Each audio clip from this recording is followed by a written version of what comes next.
Bonjour à toutes et à tous, bienvenue pour cette petite vidéo réaction à quelque chose qui vient de se passer dans le milieu du cinéma. Pour ceux qui n'y connaissent rien, vous avez un réalisateur américain qui s'appelle James Cameron. Si vous n'en avez jamais entendu parler, c'est dommage. Pourquoi ? Tout simplement parce que c'est le réalisateur de Titanic. Alors même si vous n'avez jamais entendu parler de Titanic, là, c'est que vous vivez vraiment dans une caverne. Mais avant Titanic, James Cameron avait fait Terminator 2, et après, je crois qu'il avait fait le True Lies, qui était le remake du film français La Totale, avec Arnold Schwarzenegger. Et avant Terminator 2, il avait fait un film qui s'appelait The Abyss, Les Abysses. Évidemment, ces films étaient coproduits et distribués par la Fox, la 20th Century Fox. Or, vous le savez, depuis maintenant quelques années, la Fox a été rachetée par Disney. D'où la raison pour laquelle on ne sait pas si le prochain Avatar, troisième du nom, va marcher ou pas. Si jamais le film ne marche pas, je crois qu'il y a encore 2 autres films derrière, il y a des chances que Disney dise non en fait, on va s'arrêter là. Alors pourquoi je vous parle de ça ? Tout simplement parce que le film The Abyss est disponible dans les catalogues à la fois soit de Disney+, ou d'un autre réseau qu'il y a aux États-Unis qui s'appelle Hulu. Hulu qui a été racheté également par Disney. Et on a appris récemment que dans le film The Abyss, Disney a décidé de couper une scène. Sous le prétexte que cette scène ne correspond pas à l'éthique concernant le traitement des animaux. Alors je vous résume la scène. En gros, Abyss, c'est une station de haute profondeur qui est réquisitionnée pour aller inspecter un sous-marin nucléaire, évidemment, avec lequel les autorités américaines ont perdu contact parce que le sous-marin lui est arrivé quelque chose. Ce qu'on voit au début du film.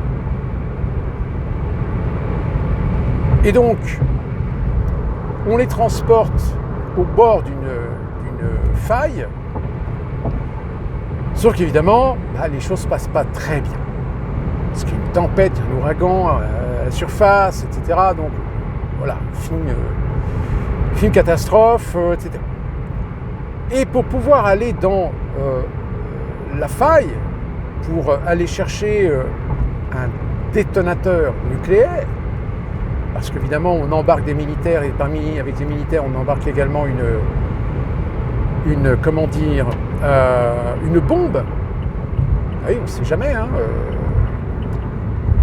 si c'est les Russes. Ah oui, le film est sorti en 88, je crois, donc on était encore avec l'URSS à l'époque. Voilà, il y a un micmac qui se passe pendant tout le film, et il se trouve que ils ont besoin d'aller chercher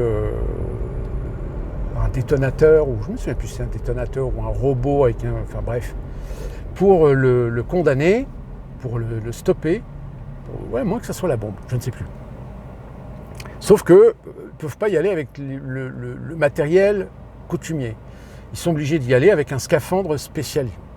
Ce scaphandre spécial est en fait un scaphandre avec un liquide qui permet de respirer. Et pour prouver l'efficacité du truc, dans le film, ils prennent le rat domestique d'un des employés et ils l'immergent dans le produit. Et on voit le rat évidemment qui se débat, puis tout d'un coup qui s'arrête, et on le voit qui respire. Enfin, qui respire. Disons qu'il absorbe le liquide, et ce qui lui permet finalement de respirer.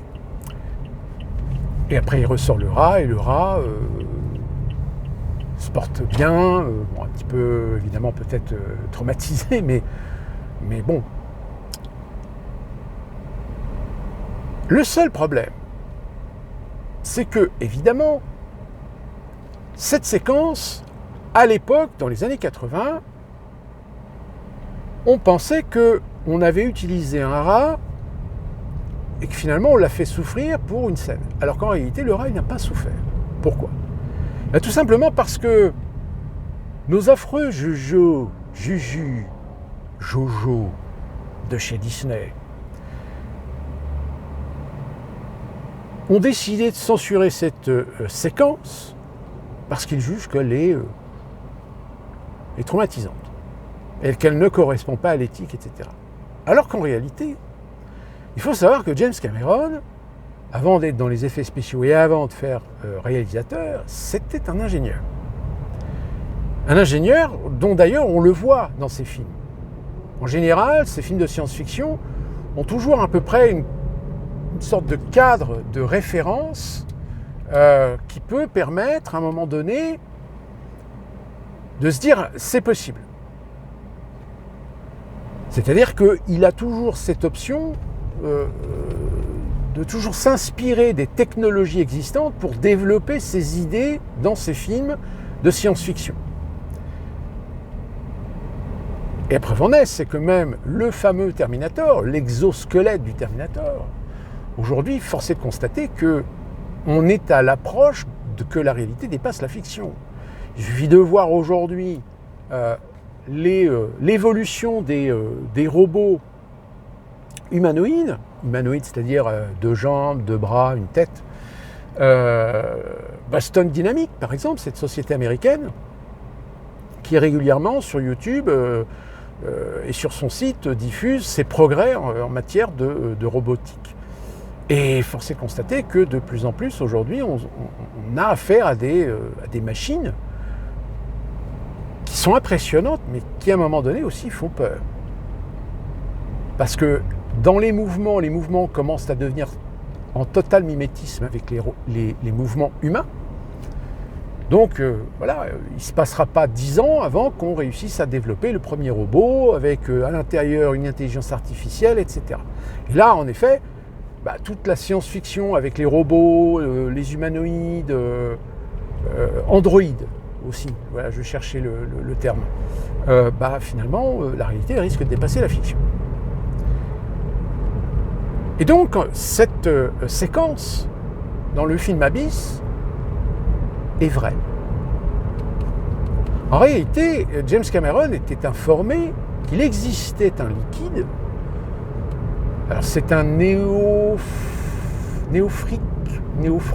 je ne sais plus le terme, ça a un nom exact.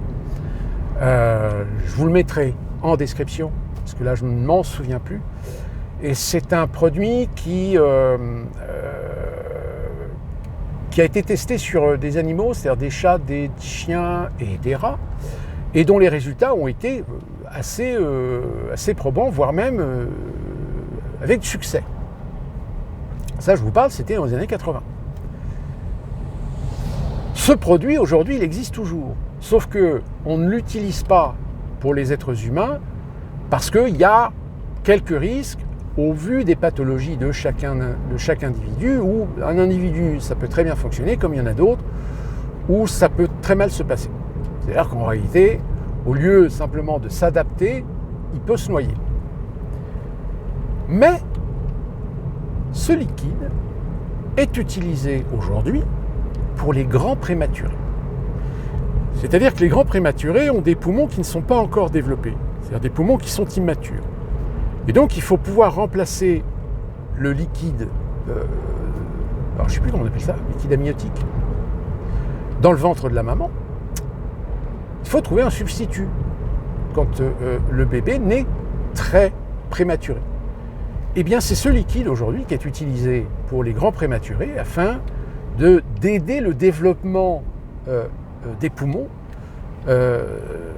parce que sans ce produit, eh bien, le grand prématuré meurt, puisque ces poumons ne sont pas encore équipés de ce qu'il faut pour pouvoir respirer et capter l'oxygène. Donc, cette séquence qui a été faite avec un rat, et d'ailleurs, je crois dans le générique, expliqué hein, qu'aucun animal n'a été maltraité ou un truc comme ça, tout simplement parce que ce produit, à l'époque, était un produit expérimental, mais qui existait, qui fonctionnait.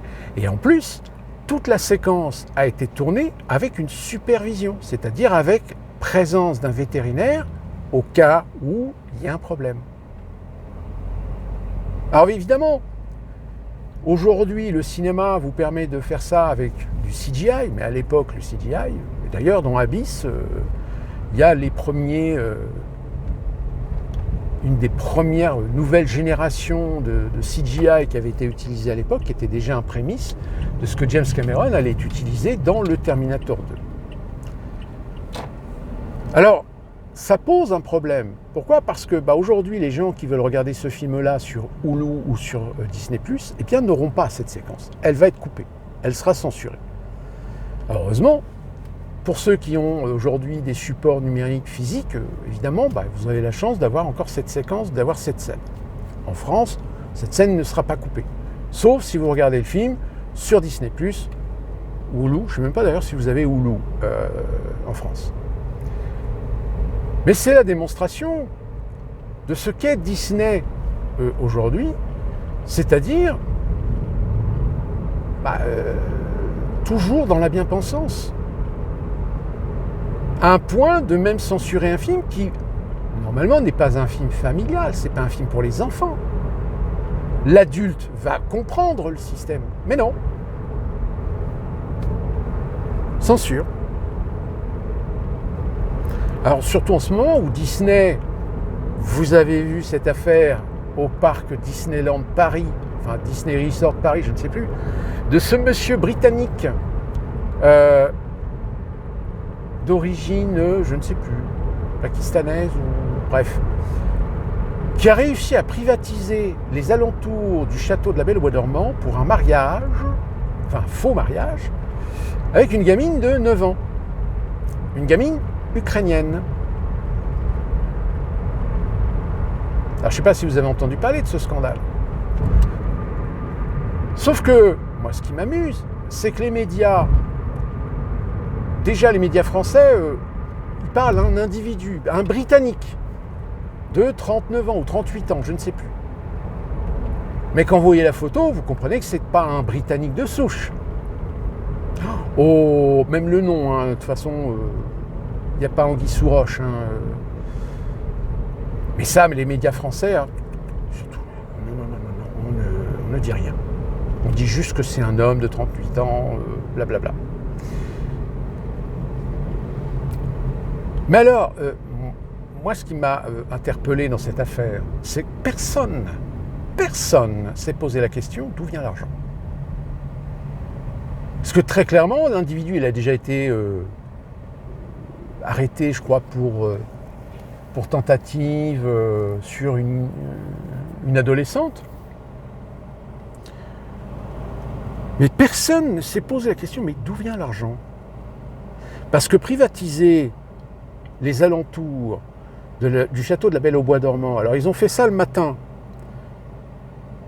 payer, je crois, à peu près 200 figurants, à peu près, 100 ou 200 figurants, 80 €, je crois, la journée, ou peut-être plus, je ne sais plus. Ou 200 € la journée, je crois. Enfin bref, tu vois bien qu'il y a un gros budget. Déjà, oui, les alentours, la privatisation, d'après ce que j'ai entendu, c'est 100 000 €. Si vous voulez privatiser un coin du parc ou du château, etc., c'est 100 000 €. Il faut les sortir, les 100 000 €. Et personne ne s'est posé la question, mais d'où vient l'argent ? Dire le mec, c'est pas un millionnaire. Hein. Enfin, il y a un truc qui n'est pas clair. C'est...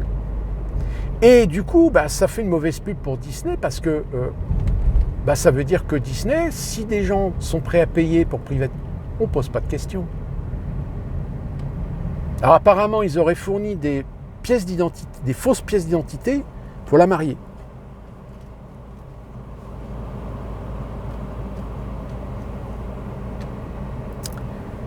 Disney aux États-Unis, c'est pareil, là on est dans la période estivale.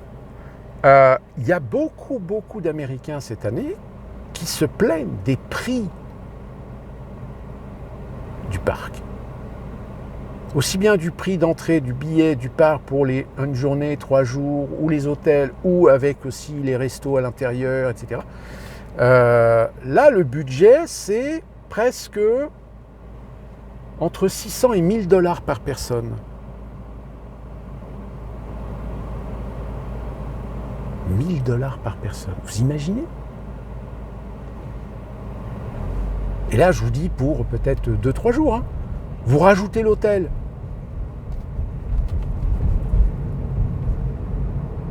Parce que je crois, le parc pour la journée, le ticket, je crois que c'est 250 dollars, quelque chose comme ça.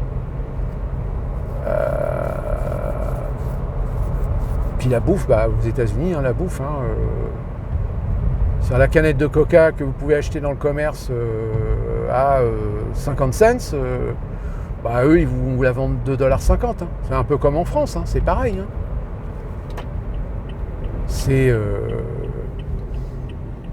C'est démesuré.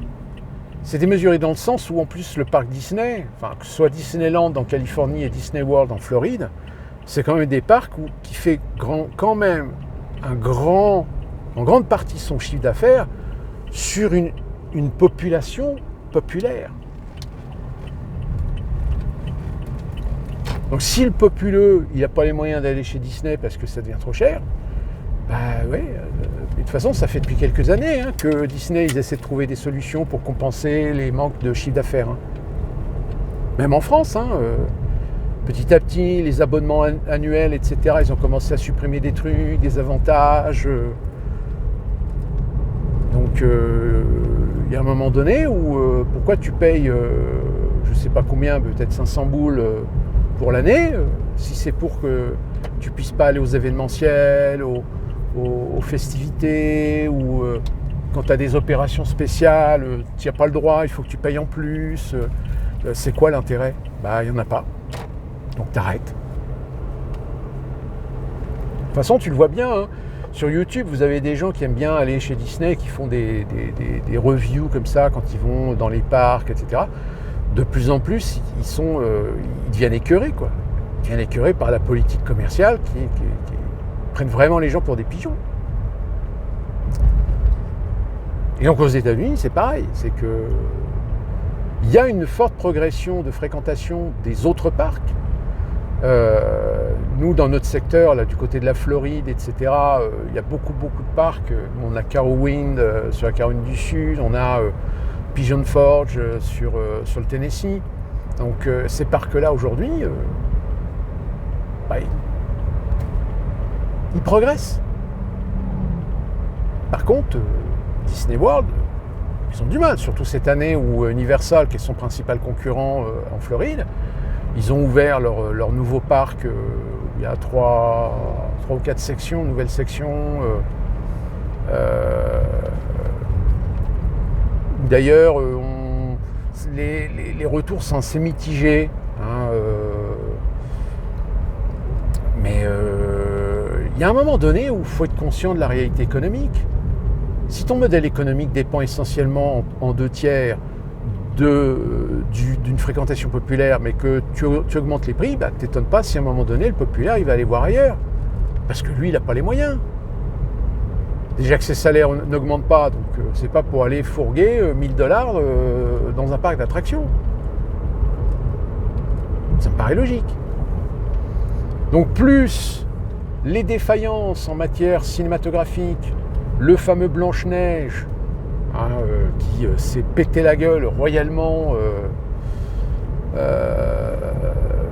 Là, on peut dire que le Lilo et Stitch en version live sauve un peu l'honneur de Disney, puisque le film a l'air d'être apprécié. Mais Thunderbolt, qui est en réalité Avenger, je sais plus quoi, The New Avenger, un truc comme ça.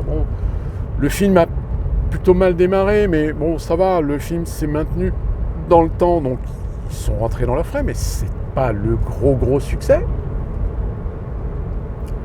En ce qui concerne les réseaux streaming, etc., là pareil, là Hulu, ils vont sortir des séries, mais là ouais, on est dans le plein wok.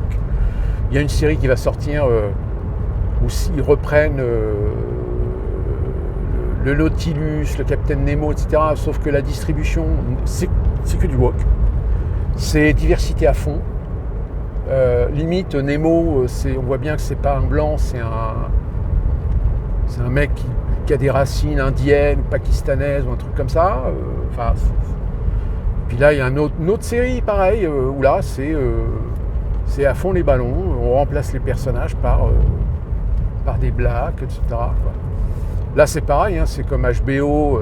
HBO, c'est à part, hein, mais leur série Harry Potter, là, pareil, ils vont faire de la diversité.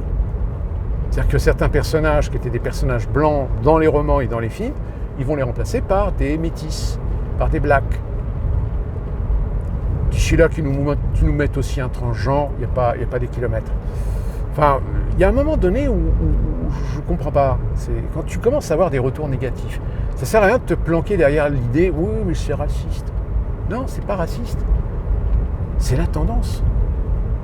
On n'est pas raciste. C'est seulement qu'à force de mettre trop de minorités un peu partout pour les vendre, pour les promouvoir, etc., il y a un moment donné où ça sature. Ça sature non seulement la crédibilité de l'œuvre de fiction, mais en plus de ça, personne ne regarde, ou très peu. Donc il y a un moment donné, si vous voulez, ça n'a pas de sens. Alors là, en plus, ils commencent, Disney, à vouloir censurer des scènes de certains films parce qu'ils estiment que ça ne rentre pas dans leur ligne éditoriale. Ah putain, ils ont pas fini, hein, parce que vu le catalogue Fox qu'ils ont récupéré, il y a quand même un certain nombre de films où il y a des fois du pas politiquement correct. Hein.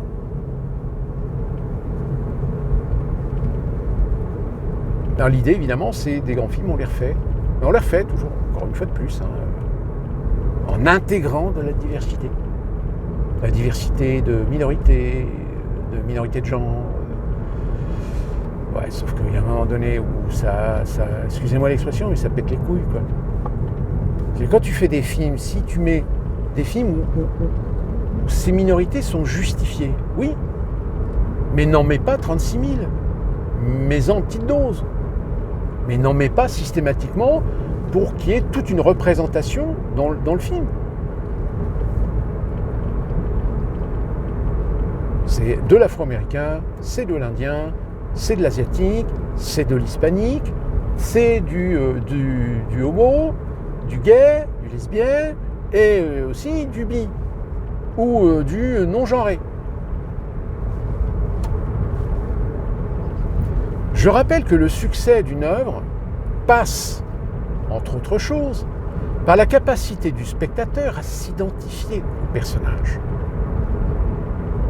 Or, si vous mettez au premier plan des gens qui représentent des minorités de la société, comment voulez-vous faire des succès puisque la majorité ne se reconnaîtra pas dans le personnage? Qu'on se le dise. Ce que je vous dis là, est-ce que c'est logique pour vous ou pas? Quand vous regardez un film, vous aimez bien que le personnage, vous puissiez éventuellement vous identifier au personnage. Vous aurez plus d'aisance, si vous êtes blanc, de vous identifier à un personnage blanc qu'à un personnage noir. Et inversement, c'est pour ça qu'aux États-Unis, vous avez depuis maintenant quelques décennies des programmes, des films qui sont à destination du public afro-américain. Hein, on a même des chaînes de télé qui sont pour le public afro-américain. Il n'y a que des séries, des émissions de télé, des divertissements, des téléréalités, qu'avec des afro-américains. Tu regardes pas, voilà, c'est ta liberté. Or, quand vous avez des films où, dans les premiers rôles, on met de la diversité, Blanche-Neige, par exemple, le fameux film de Disney, ils ont mis une Mexicaine métisse sur le rôle de Blanche-Neige. Évidemment que ça colle pas. Puis apparemment, là, ça y est, vu l'échec du film, Disney est en train de tout simplement mettre tout sur le dos de Zellweger, qui est l'actrice en question. Et ils sont même en train de commencer à raconter maintenant que sur le tournage, Zellweger et puis Gal Gadot, qui joue la reine maléfique, en fait, elles ne s'entendaient pas du tout sur le plateau. Enfin, voilà, Disney se décharge sur elle, quoi. Échec du film, bon, bah, c'est la faute de l'actrice. Même si elle a sa part de responsabilité, parce qu'elle a dit des fois des conneries. Encore une fois, hein, dans la promo, dans l'état d'esprit, je t'impose mon idée, je t'impose ma culture, je t'impose ma couleur contre le blanc patriarcal. Non, mais putain, arrêtez avec vos blancs patriarcaux, là, ça commence à...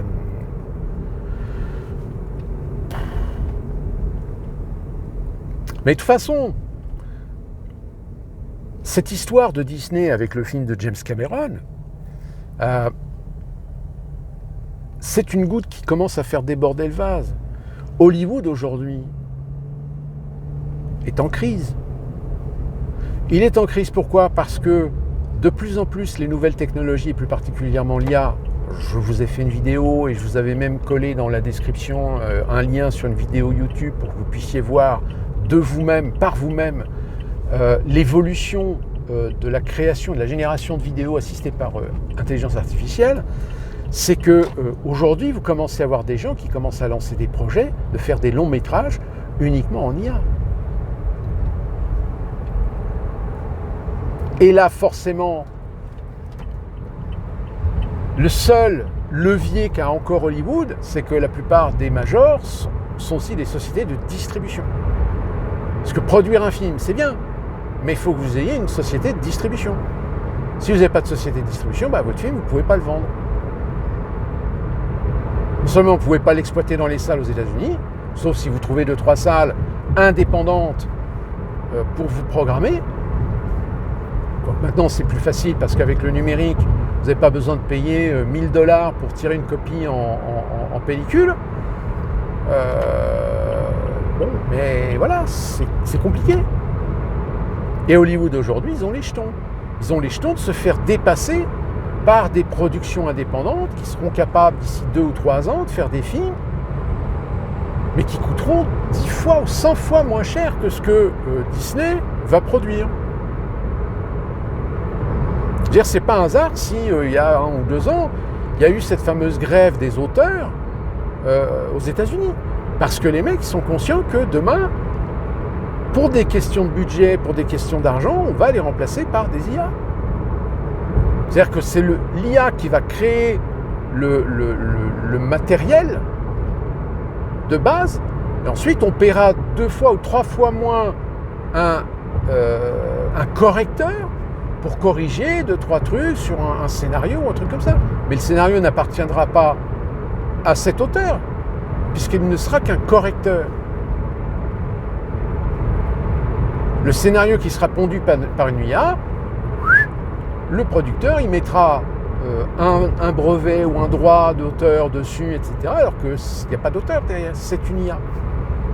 C'est pour ça qu'aujourd'hui, il y a une réflexion à l'échelle internationale sur comment gérer légalement sur la création tout ce qui peut être éventuellement généré par des intelligences artificielles, parce que forcément, ça va changer beaucoup de choses sur la façon de produire des films.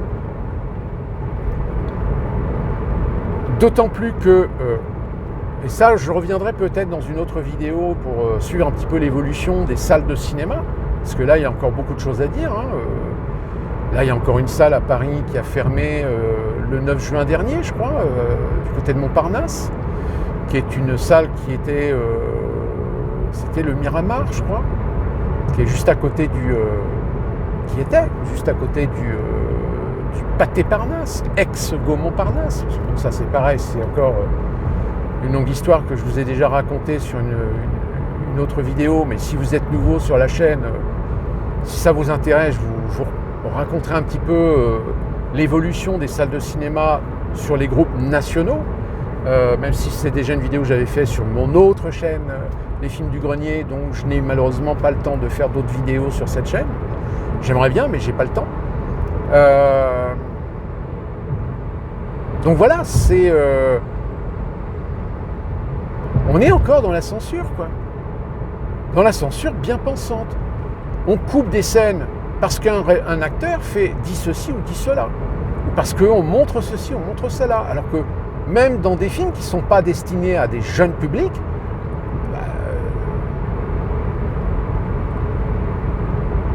plus ça va, plus... Et c'est aussi bien vrai pour le cinéma que pour d'autres choses. La littérature, la télévision, la musique. Plus ça va, plus on commence à voir une censure,